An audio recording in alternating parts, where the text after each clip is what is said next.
네, 그 말씀 앞에서의 우리의 다짐 고백할까요? 시작. 오늘도 주의 말씀에 마음의 문을 엽니다.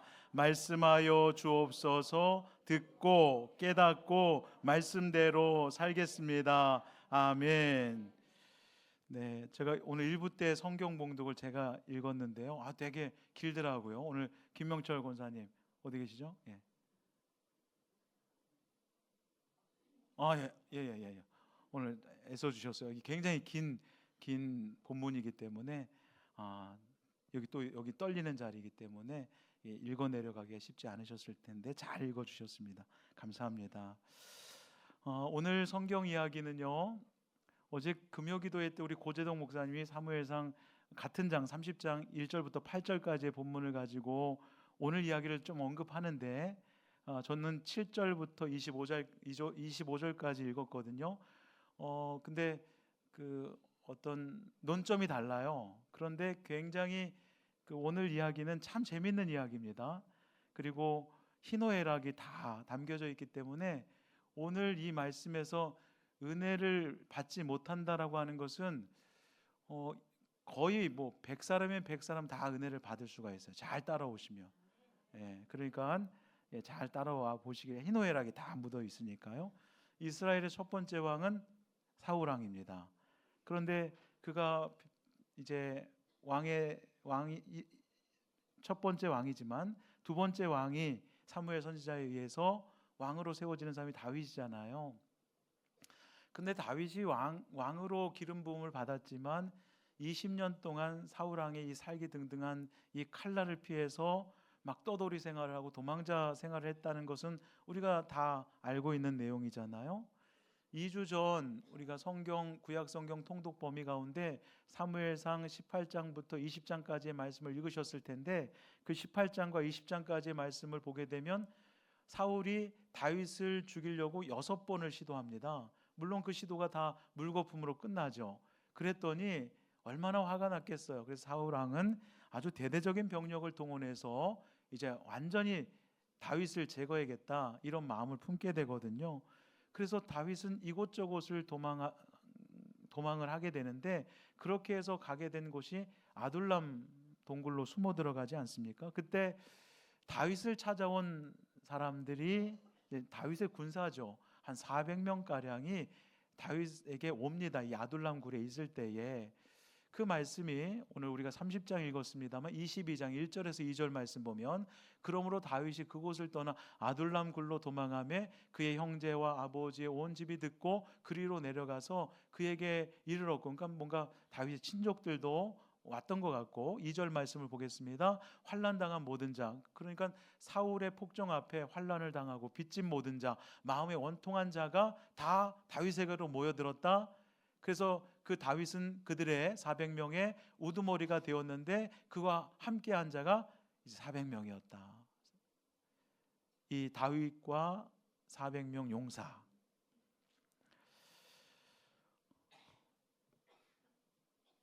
그런데 이제 그 도망자 신세의 기간 중에 이 400명과 함께 이제 광야를 떠돌면서 다윗이 이제 어디에 이제 광야 생활하면서 10년간을 보내게 되거든요. 그러면서 이 10년 기간 동안에 이제 블레셋 땅에 망명을 가게 돼요. 근데 블레셋 정확하게 가드 왕 아기스가 이제 시글락 성읍을 다윗과 400용사가 생활할 수 있도록 그 땅을 줍니다. 여기서 생활해라. 그러면서 그 시글락 성에서 지낼 때에 다윗의 군대가 더 늘어납니다. 그래서 400명에서 200명이 늘어나서 몇 명이 되죠? 600명이. 지금 잘 따라오고 있는 거예요? 왜 이 숫자가 굉장히 중요해요. 오늘 제목도 보세요. 부솔신의 200명을 어떻게 대할 것인가 이거거든요. 그래서 이 숫자가 굉장히 중요합니다. 그래서 아둘람 굴에 있을 때 몇 명이 왔다고요? 400명. 시글락 성에서 정착해서 살 때 200명이 추가돼서 몇 명? 600명. 그래서 오늘 우리가 읽은 이 사무엘상 30장의 말씀은 시글락 성읍에 다윗과 600명이 머물러 생활할 때 있었던 일을 배경으로 하고 있어요.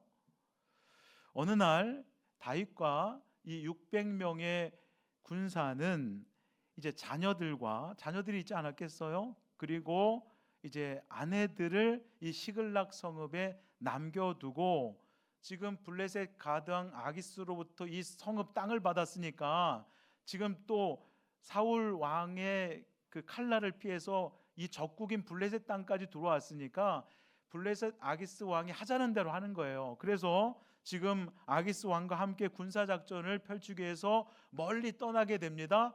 시글락 성에는 누구만 남아 있어요? 처자식들만 남아 있는 거예요. 그리고 지금 600명의 다윗과 함께한 군사들은 누구와 함께? 블레셋 가드왕 아기스와 함께 지금 먼 곳으로 지금 전쟁을 치르러 갔다고요. 그런데 전쟁을 치르고 있는데 이 시글락 성읍에 큰일이 벌어집니다. 큰일이 벌어져요. 어떤 일이 벌어집니까? 이스라엘의 아주 적국이었던 이 아말렉 군대가 쳐들어와서 이 성읍을 불살랐고, 그리고 그 모든 것을 빼앗아 가면서 이 처자식들도 지금 포로로 붙잡아 간 거예요. 후에 이런 사실을 전혀 알지 못한 채 이제 머나먼 전선에서 돌아왔습니다. 그랬더니 성읍이 불타 있고 처자식은 없고, 그럼 얼마나 그 600명 그리고 다윗 얼마나 마음이 안 좋았겠어요. 그래서 엉엉 통곡하며 옵니다. 아연실색하며 통곡하며 옵니다. 그래서 오늘 우리가 읽지는 않았지만 사무엘상 30장 같은 장 4절에 보니까 다윗과 그와 함께한 누굽니까? 몇 명입니까? 600명이 울 기력이 없도록 소리를 높여 울었더라. 여러분들 지금 남의 일이라고 지금 이렇게 공감을 안 하시는 거예요? 지금 처자식이 지금 살았는지 죽었는지도 모르고 성읍은 불탔고 남은 사람들은 다 남자들만 모였어요. 다윗과 600명만 모여 있는 거예요. 그러니까 얼마나 슬프겠어요. 자식들 죽었는지.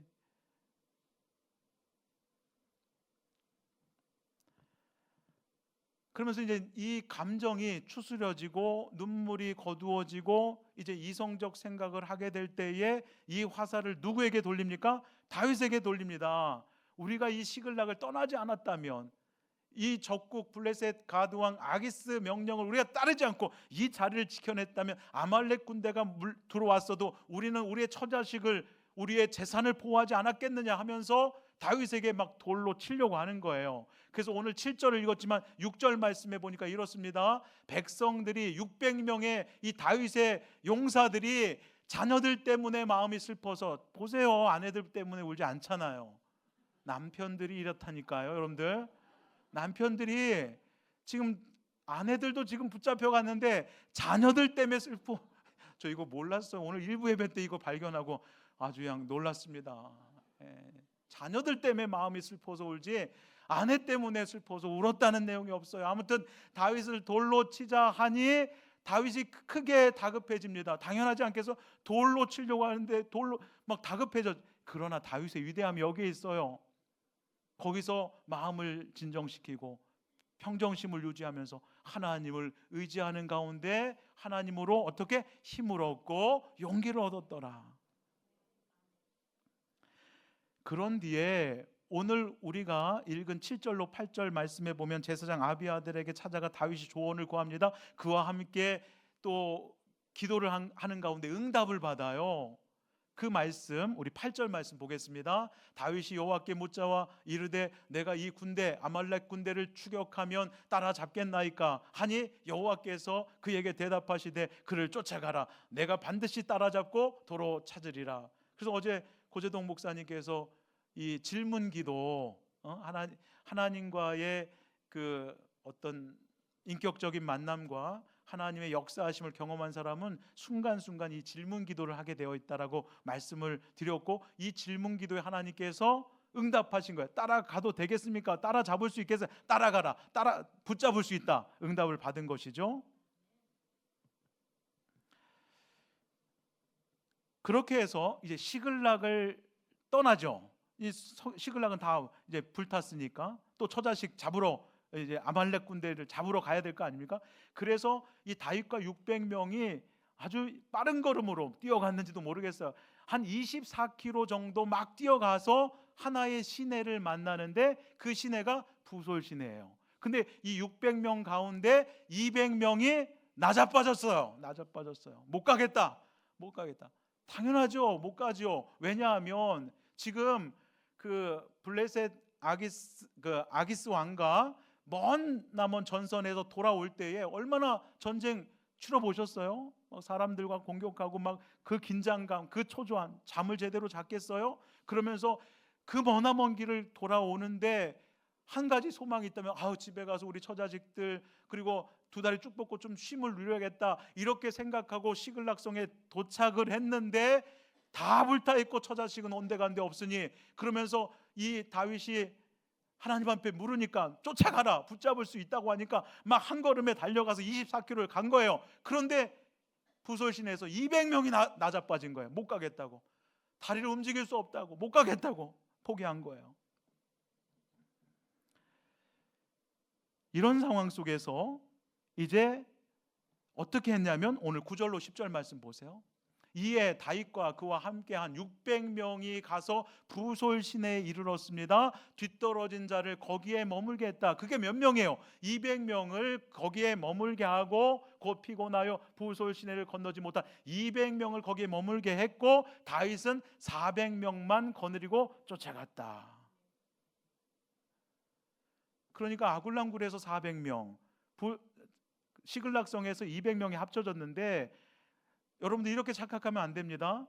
지금 아굴람에서 있었을 때 400명은 그냥 더 앞으로 갔고, 또 나중에 온 200명은 그냥 부솔시내에서 자빠졌다, 이렇게 생각하기 어렵고요. 600명 중에 400명은 갔고 200명은 자빠졌다, 이렇게 생각하면 되겠어요.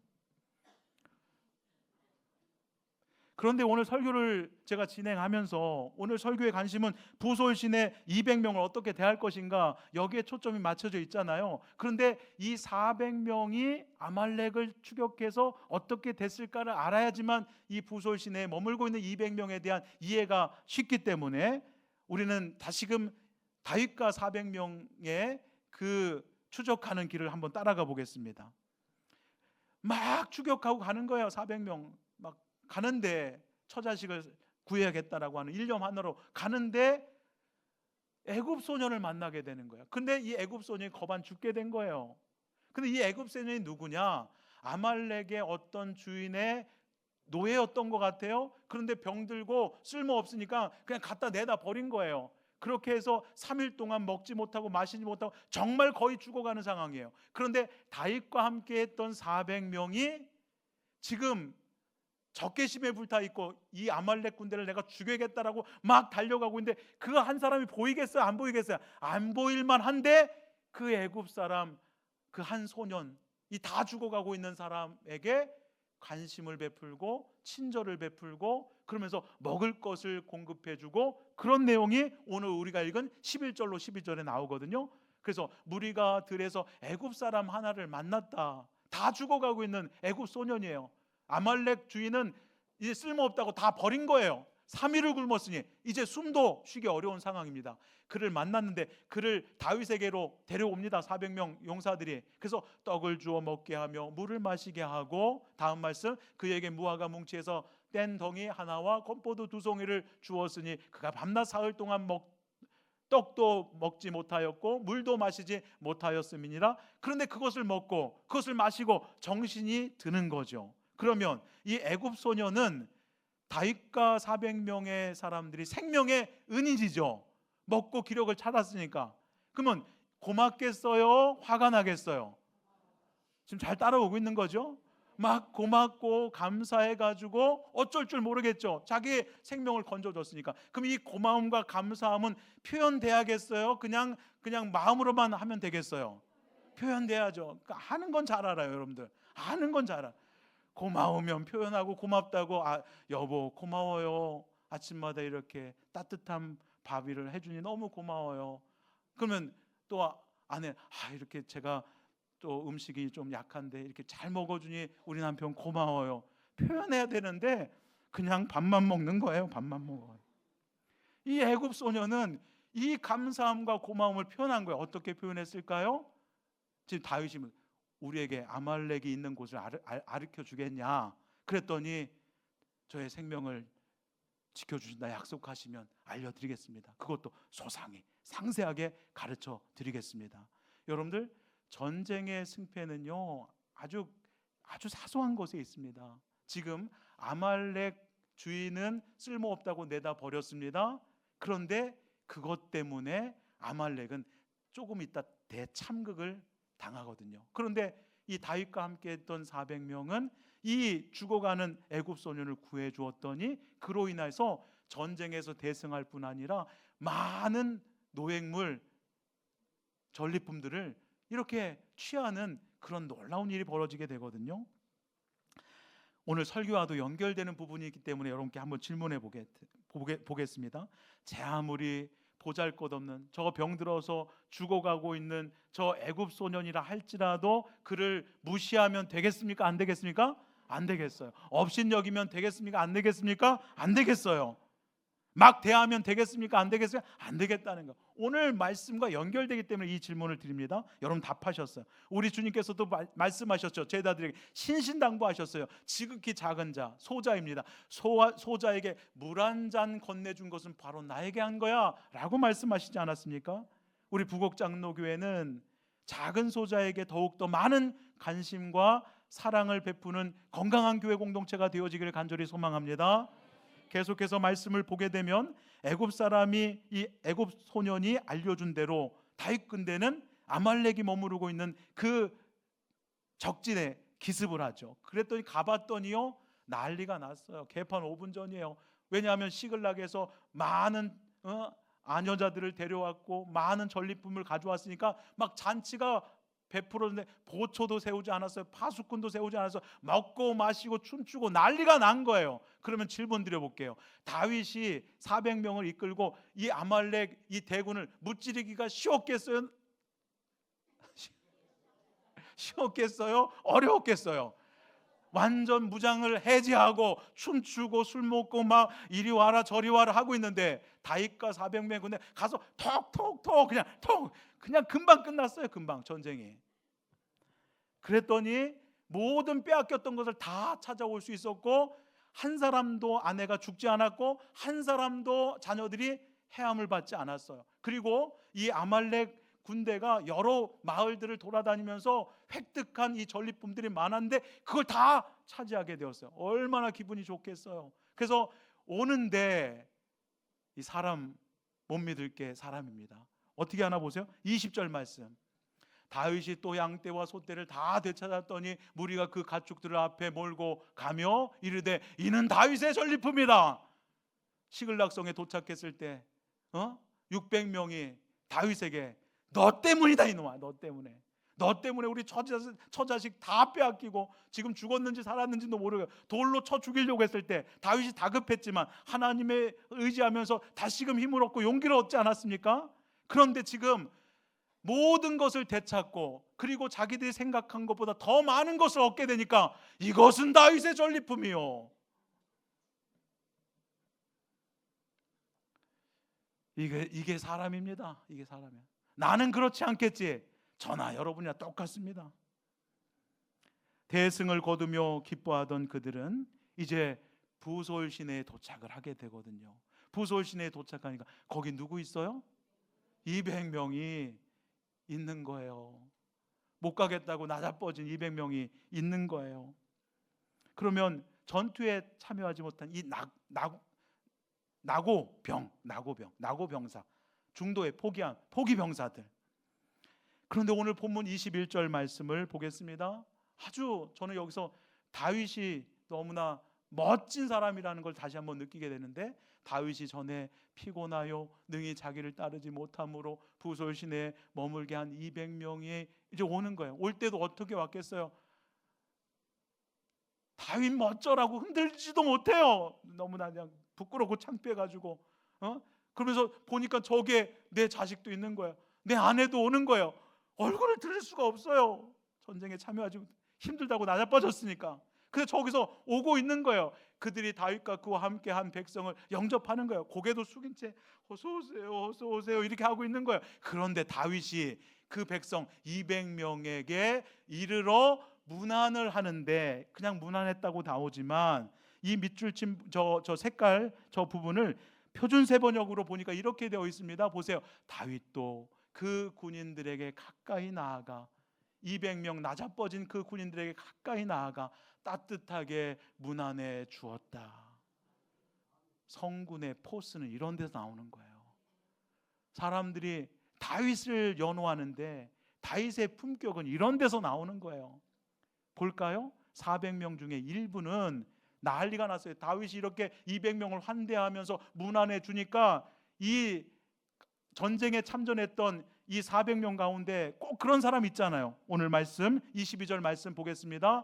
다윗과 함께 갔던 자들 가운데 400명 중에 악한 자 당연히 있겠죠. 불량배들 당연히 있겠죠. 그들이 이제 이야기하기 시작합니다. 그들이 우리와 함께 가지 아니하였습니다. 이 200명은 이 부솔 시내에 자빠지고 쉬고 있는 중에 있었고, 우린 목숨 걸고 지금 처자식을 데리고 오고 전리품을 가져왔습니다. 이들 우리와 함께 하지 않았습니다. 그러면서 하는 말, 우리가 도로 찾은 물건은 무엇이든지 그들에게 주지 맙시다. 그러니까 전리품을 그들에게는 하나도 주지 말자는 거예요. 뭐만 주자는 거예요? 각자의 처자만, 각자의 아내와 자식들만 데리고 가게 하고 떠나보냅시다. 이 배신자, 이 약한 놈들, 우리는 쓸모없는 사람들 필요 없습니다. 이런 주장을 하고 있는 거예요. 부솔 시내에서 200명을 환대하는 그 병사들을 환대하는 이 다윗도 이 사람들은 싫었던 거예요. 아주 눈꼴 사나웠던 거예요. 그러면서 지금 다윗을 공격하고 있는 것이죠. 한편으로 생각하면 이해도 가요. 같은 사람인데 누군 쉬지 않겠어요? 부솔 시내에서 조금 룰루랄라 하면서 쉬고 싶지 않았겠어요? 이 400명 뭐 완전 강철입니까? 철인입니까? 이 사람도 쉬고 싶었을 거예요. 그런데 모든 것을 다 획득하고 그리고 더해서 왔는데 200명이 부솔 시내에서 일어나서 어서 오세요. 다윗은 따뜻하게 맞아줘요. 그것을 보고 있었던 사람들은 뭡니까? 우리와 함께 하지도 않았는데 뭡니까 도대체? 그러니 그냥 돌려보내기 그래. 처자식만 주고 아무것도 주지 말고 떠나보냅시다. 이렇게 이야기한 거예요. 그런데 말입니다. 여기서 생각해 볼 게 있어요. 다시 돌아온 처자식들이 거기에 남편이 있어요. 아버지가 있어요. 근데 고개를 푹 숙이고 있어요. 다윗이 괜찮다 하는데 푹 숙이고 있는 거예요. 그러면 아내들은 생각, 아이고 저 남편 나를 구하러 오지도 않고 여기서 그냥 자빠져 있었다는 거야. 아니 우리 아버지는 왜 우리를 데리러 오지 않았을까? 막 이런 마음이 들지 않았겠어요? 근데 그 아버지는 그 처자식을 볼 면목도 없어. 그냥 고개를 푹 숙이고 그냥 죽을 맛이겠죠. 얼굴은 화끈화끈, 처자식 볼 면목도 없고 쥐구멍이라도 있으면 좀 숨고 싶은 그런 마음이지 않았겠어요? 일반적으로 생각해 보면 목숨 걸고 전쟁에 참전한 400명은 더 많은 분깃을 주어야죠. 더 많은 전리품을 주어야죠. 이것이 지극히 당연하고 이것이 지극히 일반적이고 이것이 지극히 상식적이에요. 그런데 말입니다. 다윗의 입장은 달랐다는 거예요. 다윗의 입장은 그 삐딱한 사람들, 그 불량배들 다윗은 점잖게 타일러요. 성군의 포스가 느껴집니다. 오늘 많은 성경 구절 가운데 이 말씀이 가장 핵심적인 말씀이에요. 오늘 본문 23절로 24절 말씀 보세요. 이제 설교의 결론으로 가고 있습니다. 다윗이 이르되 나의 형제들아, 이 400명 거기에 막 언성을 높이 하고 막 지금 뿔따구가 난 그들에게 나의 형제들아 이렇게 이야기하는 거예요. 그러면서 여호와께서 우리를 보호하셨다. 우리가 잘나서 아말렉 전투에서 이기고 또 그들을 우리의 처자식을 그리고 전리품을 가져온 것이 아니라 여호와께서 하나님께서 우리를 보호하셨고 우리를 치러 온 그 군대를 우리의 손에 넘기셨은즉 그가 우리에게 주신 것을 너희가 이같이 못하리라. 너희 마음대로 너희 뜻대로 그렇게는 못하리라. 이렇게 이야기하는 거예요. 그러면서 24절에 아주 중요한 이야기를 하면 이 일에 누가 너희에게 듣겠느냐. 전쟁에 나갔던 자의 분깃이나 소유물 곁에 머물렀던 자의 분깃이 동일할지니 같이 동일하게 분배하라고 이야기해 줍니다. 그런데 저기 보면 소유물 곁에 머물렀던 자 200명, 그들을 가리켜서 그냥 부솔신에서 자빠져 놀던 사람이라고 다윗이 표현하지 않고 소유물 곁에 머물렀던 자, 이 말씀을 표준세번역 성경으로 보니까 이렇게 되어 있어요. 남아서 물건을 지킨 사람이라고 번역하고 있습니다.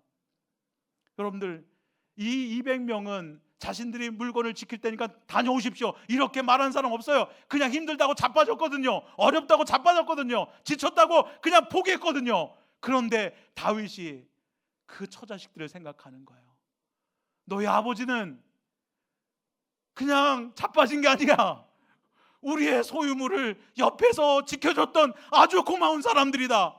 그러면서 그 처자식의 그 마음들을 이렇게 달래주고, 저는 다윗을 좋아하게 됐습니다. 오늘 본문을 보면서 와, 다윗 좀 너무 멋진 거예요. 너무 멋진. 우리는 흠결이 있으면 더 뻥튀기 해서 그 흠결을 더 강하게 지적하는데 다윗은 소유물을 지키던 사람들이다. 그냥 자빠진 것 아니다.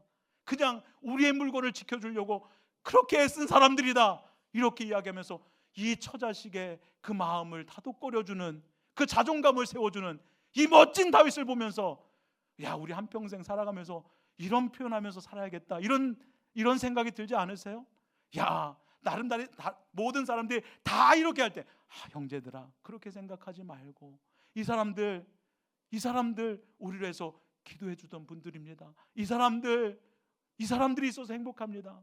우리에게 비록 도움을 주지 않았다 할지라도, 우리를 위해서 기도하지 않았다 하더라도 야, 이분들 우리를 위해서 기도해 줬던 분들입니다 하면서 그 처자식의 자존감을 높여주려고 했던 이 다윗의 이 성숙함이 우리 가운데 있었으면 얼마나 좋을까. 다윗이 400명이든 200명이든 동일하게 전리품을 공평하게 나누어야 한다라고 주장했던 근거가 무엇이냐? 바로 아말렉 군대를 물리치게 하신 분이 누구시기 때문에? 하나님이시기 때문에 반드시 그렇게 해야 한다라고 지금 다윗은 말하고 있는 것입니다. 이제 우리의 이야기로 들어오겠습니다. 우리가 교회 생활을 하면서 그 누구도 교만해질 수 없는 이유가 바로 여기에 있습니다. 누가 누구를 무시한단 말입니까? 누가 누구를 막대한단 말입니까? 누가 누구를 업신여긴단 말입니까? 누가 누구를 비난한단 말입니까? 안 되는 이유가 오늘 본문에 있는 거예요. 다윗의 모습 속에서 이 부분을 우리는 발견해야 합니다. 부솔 시내를 건너서 전투에 참여했다고 해서 더 많은 상과 칭찬을 받아야 하고, 부솔 시내를 건너지 못한 200명들은 비난과 멸시의 대상이 되어야 한다. 이렇게 해야 되겠습니까? 안 되겠습니까? 안 된다는 거예요. 오늘 설교의 제목입니다. 부솔 시내 200명을 우리는 어떻게 대할 것인가? 여러분도 우리가 교회 생활 하잖아요. 부솔 시내를 건너지 못하는 200명 반드시 있을 수 있습니다. 반드시 있을 수 있어요. 600명 중에 200명, 3분의 1이 부솔 시내를 못 건넜어요. 우리 가운데 부솔 시내를 못 건너는 사람들이 있다는 것입니다. 그러면 우리는 그들을 어떻게 대해야 하는가? 나고병처럼 취급해서는 된다 안 된다? 안 된다는 거예요. 오히려 뒤에서 우리를 위해서 기도해 줬던 분, 오히려 우리 교회 공동체에서 힘을 보태줬던 이런 분들로 해석할 수는 없겠는가? 물론 그렇게 안 했어요, 그분들. 그럼에도 불구하고 나보다 열심히 교회를 섬기지 않았어요. 그럼에도 불구하고 그래도 그 몫을 감당한 분들입니다 라고 이야기해 줄 수는 없을까? 세상적 관점으로 당연히 이렇게 하는 것이 불공평하죠. 공평하겠어요? 목숨 걸고 400명에게 더 줘도 많이 줘야지 맞죠. 그런데 인본주의적 사고와 세상적 관점으로 보면 이게 불공평한 처사라고 여겨지지만, 그렇게 되면 죽었다 깨어나도 다윗처럼 부솔신의 200명을 품을 수가 없어요. 하나님은 저와 여러분에게 말씀하십니다. 부솔신의 200명을 품어야 한다. 부솔신의 200명을 품지 못하면요 어떻게 됩니까? 위화감만을 조성하죠. 그러면서 책임 소지를 따릅니다. 너 못 갔잖아. 부솔신에 건너지 않았잖아. 우린 처자식 구해주려고, 너희 처자식까지 구해주려고 목숨 내걸었어. 너 그러지 못했잖아. 위화감 조성하고 갈등을 조장하고 분쟁을 조장하고 싸움을 일으키는 그런 반열에 설 수밖에 없어요. 그런데 다윗과 같은 위대한 지도자가 나서서 한다는 말이, 이 사람들 우리 짐 지켜주는 사람들입니다. 똑같이 나눠야 됩니다. 하나님께서 우리를 승리케 하셨습니다. 누가 누구에게 공을 돌립니까? 하나님밖에 영광을 받으실 분이 없습니다. 이야기하는 거거든요. 매주 토요일마다 우리 교회는 청소를 합니다. 그리고 청소하고 국수 예찬을 합니다. 그러면 가정에 보는 거예요. 국수 예찬을 한술 딱 뜨는데 저기 3층에서 누가 와요. 그러면 어서 오십시오. 기다렸습니다. 예, 오늘 국수가 아주 맛있게 삶아졌으니까 한 그릇 뜨고 가시죠. 이렇게 말하는 것이 좋습니까? 아니면 흥을 3번 이상 하면 코가 나와요. 코가. 그럼에도 불구하고 흥 하면서 눈길을 흘리면서 저 양반 말이야 청소할 때는 눈꼴 보이지도 않으면서 이 먹을 때는 저렇게 와가지고 국수 먹는다고. 이게 옳습니까? 어떤 게 옳아요? 어떤 게 옳아요? 가정이라 그랬어요. 우리 교회 그런 분들 없습니다만 그런 분들이 있을 때 어떻게 해야 되겠어요? 어서 오세요. 최고의 자리로 모셔서 예, 국수 오늘 맛있으니까 드시고, 오늘 김치가 아주 따봉입니다. 너무 맛있습니다. 이렇게 이야기하는 게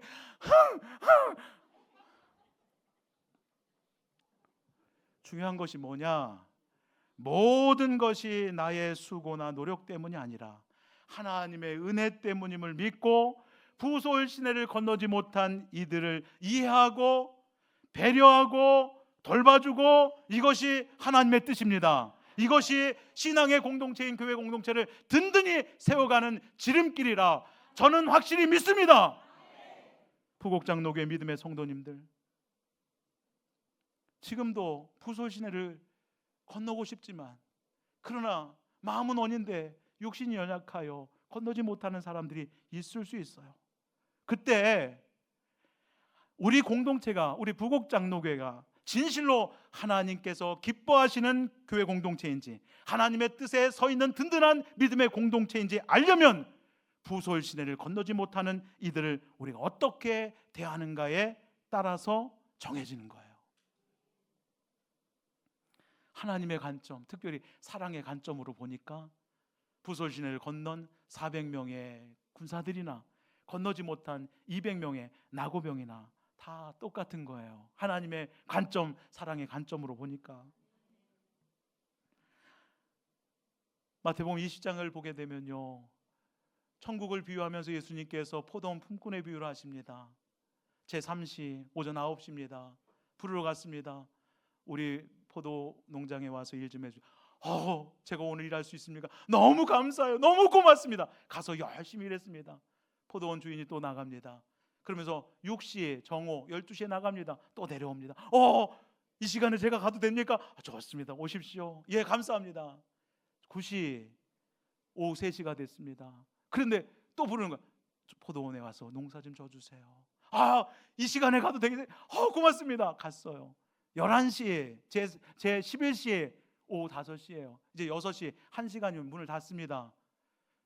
근데 이게 끝자락에 온 사람 1시간밖에 일하지 않았는데 이제 세물할 시간이 돌아왔습니다. 그러면서 이제 이 주인이 이제 마지막 오후 5시에 온 사람에게 한 데나리온을 딱 줬네요. 너무 송구하죠. 1시간밖에 일하지 못했는데 너무 감사합니다. 한 데나리온을 주시다니요. 감사합니다. 그랬더니 이제 9시, 12시, 3시에 온 사람들의 그 마음에 기대감이 차는 거.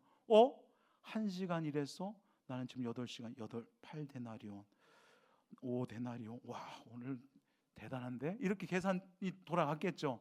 그런데 1시간 일한 사람에게 한 데나리온, 3시간 일한 사람에도 한 데나리온, 6시간 일한 사람에도 한 데나리온, 9시간 일한 사람에도 한 데나리온. 그랬더니 화딱지가 났겠어, 안 게? 화딱지가 나가지고, 아니 주인님, 한 시간이라고 한 데나리온 받았는데 저는 하루 온종일 태양빛에서 9시간 일했다면 9데나리온을 줘야죠. 이렇게 이야기했습니다. 그랬더니 이 주인이 한단 말이 이런 거예요. 나는 왜 화를 내? 너 9시에 부를 때 한 데나리온 주겠다라고 너 부르고 내가 데려왔고 한 데나리온 준 것뿐인데 왜 화를 내? 남과 비교하니까 뭐가 다 사라졌어요? 9시에 택함을 받았을 때 저를 택해 주셔서 감사합니다. 12시에 3시에 1시간 일한 사람은 이런 말조차 못하는 거예요. 감사한 거예요. 그냥 1시간밖에 일하지 못했는데. 그런데 비교하기 시작하니까 그 감격을 다 잃어버렸어요. 이 비유를 통해서, 이 천국 비유를 통해서 주님께서 말씀하시는 것이 분명합니다. 천국은 공로의식으로 가는 게 아니라 늦게 온 사람이든 일찍 온 사람이든 하나님의 은혜로 가는 것이라는 것을 분명히 이야기합니다. 일찍 믿은 사람이나 모태로부터 믿은 사람이나 늦게 믿은 사람이나 하나님의 은혜로 천국 간다는 거예요.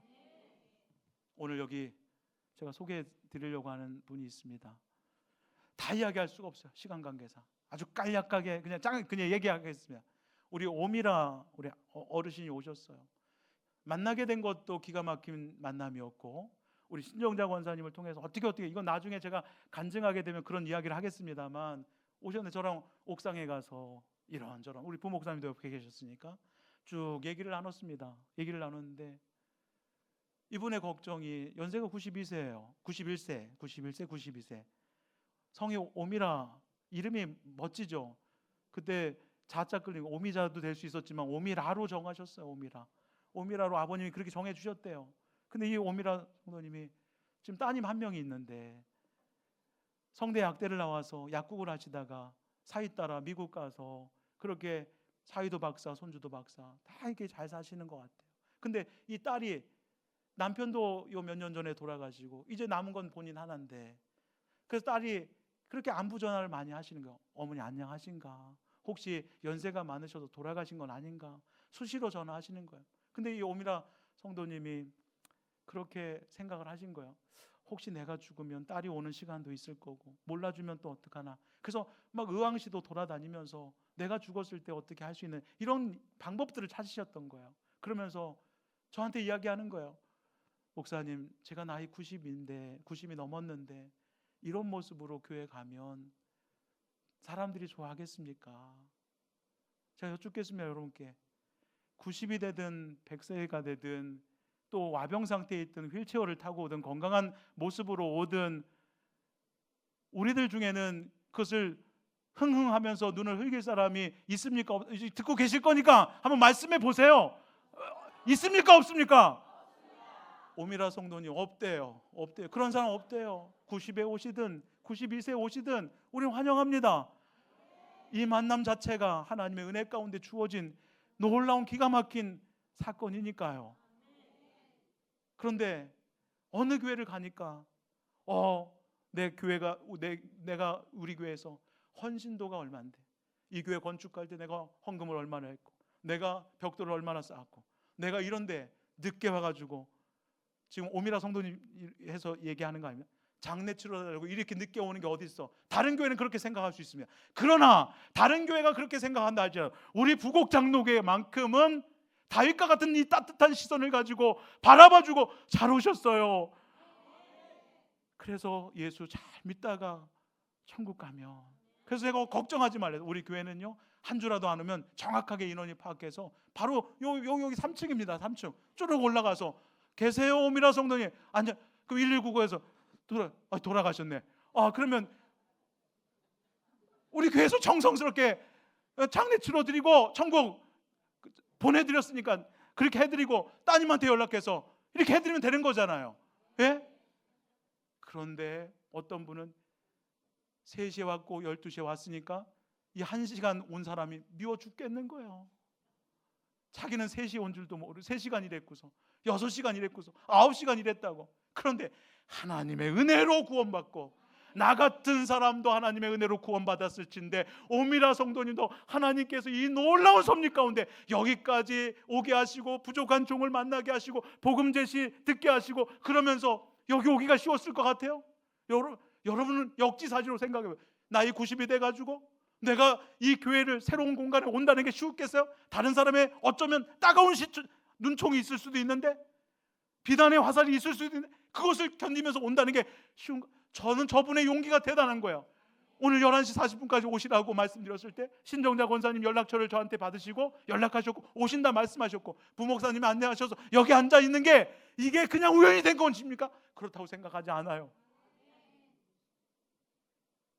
그러니까 누가 누구를 뭐라고 하고 비난하고, 나는 10시간 전에 왔는데, 나는 6시간 전에 왔는데, 이런 특권의식과 공로의식으로 우리가 구원받아 하나님 나라 가는 것 아니고, 나 같은 사람도 하나님의 은혜로 구원받았으니 우리 이 늦은 연세에 하나님께서 얼마나 사랑하셨으면 이 늦은 연세에 하나님께서 이곳에 불러주셨을까 생각해 보면 저분이 너무 귀한 거죠.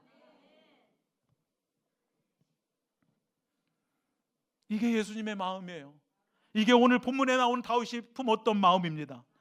하나님의 은혜로 여기까지 왔는데 나의 무엇을 도대체 내세운단 말입니까?